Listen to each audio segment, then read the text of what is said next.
Hola a todos. Imaginen salir de casa y cruzarse con un grupo de personas que llevan máscara de animales y que tal vez ladran, aullan o caminan a cuatro patas. Probablemente al presenciar una escena así, se quedarían sin palabras. Tal vez le darías risa o incluso un poco de miedo. Si alguna vez se han encontrado con personas como las que acabo de describir, sepan que se han topado con los Therians. ¿Quiénes son los Therians? Pero sobre todo, ¿qué quieren y por qué lo hacen? A esta y a otras preguntas intentaré dar respuesta, pero antes suscríbanse al canal. ¿Quién son los Therians? Un Therian es una persona que se identifica como un animal no humano a nivel psicológico y o espiritual, aun siendo plenamente consciente de que tiene un cuerpo humano. El fenómeno de los Therian ha cobrado fuerza en países como Argentina, México y otros lugares de Centro y Sudamérica. Más reciente se ha empezado a hablar de ellos también en España. La primera cuestión es, ¿son los Therians una subcultura o una moda pasajera? Por paradójico que parezca, probablemente ambas las respuestas son válidas. Desde el punto de vista subcultural, tienen su propia estética y un sistema de valores y creencias. Además, cuentan con espacios y lugares, tanto virtuales como físicos, y practican sus propios rituales. Tienen un lenguaje específico, usan términos como stereotype, el animal con el que se identifican, shift, la sensación de cambiar de estado mental o percibir extremidades fantasma, y gear, accesorio como colas o máscara. Pero los Therian también son un tren, algo momentáneo en la vida de muchos individuos que hoy forman parte de la comunidad.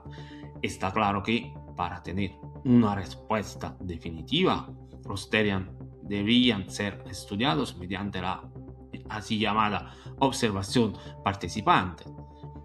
A falta de estudios sociológicos y sobre todo antropológicos profundos, debemos ceñirnos a lo poco que sabemos y podemos deducir. Para empezar, el fenómeno es mucho menos masivo de lo que uno podría imaginar o de cómo lo presentan los medios de comunicación.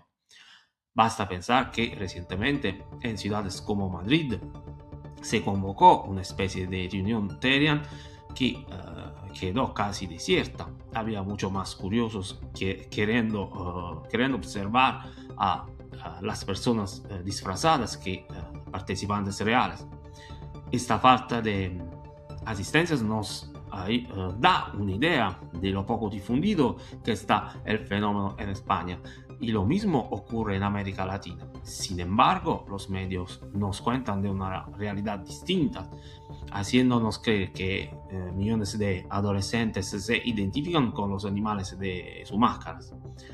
Aunque no existan datos oficiales ni un censo de Therians, puedo afirmar que solo tenemos la percepción de estar ante a un fenómeno masivo, una percepción alimentada por plataformas como TikTok o YouTube.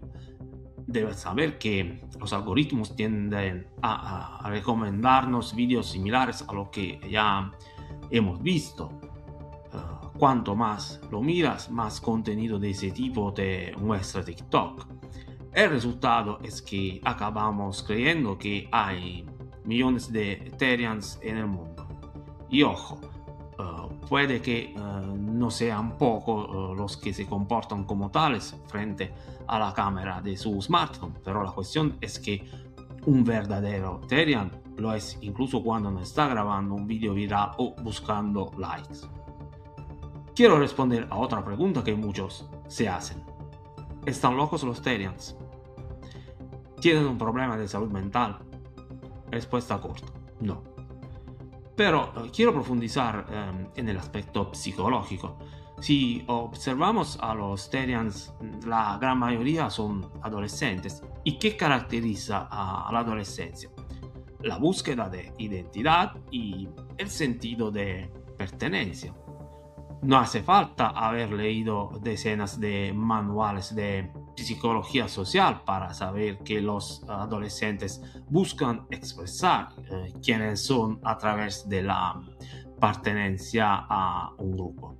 Pero hay otro aspecto que me urge tratar. Se han dado manifestaciones de odio hacia ellos que, aunque no me consta que hayan llegado a agresiones físicas, sí han sido verbales. Basta con leer los comentarios en la red. Por un lado, los Terians despiertan curiosidad, por otro, provocan el llamado pánico moral, concepto de Marshall McLuhan y sobre todo de Stanley Cohen, quien lo define como una condición o evento en el que una persona o grupo termina siendo señalado como una amenaza para los valores y intereses de la sociedad. La derecha, por ejemplo, ha protagonizado un vuelo pindárico y una maniobra retórica para reforzar su tesis ideológica contra la persona transgénero. Tenemos el caso del influencer argentino Agustín Laje, quien definió a los Terian como transespecie y aseguró que esta subcultura es el punto de llegada de la nefasta ideología de género y una nueva locura progresista. En general, al igual con los transgéneros, la derecha tilda a los Terians de enfermos mentales. Pero, ¿qué títulos tienen esas personas para decir qué es patológico y qué es normal? En conclusión, vivamos y dejemos vivir. Si los Terians los han dejado sin palabras, cuéntamelo en los comentarios. Los saludo y nos vemos en el próximo video.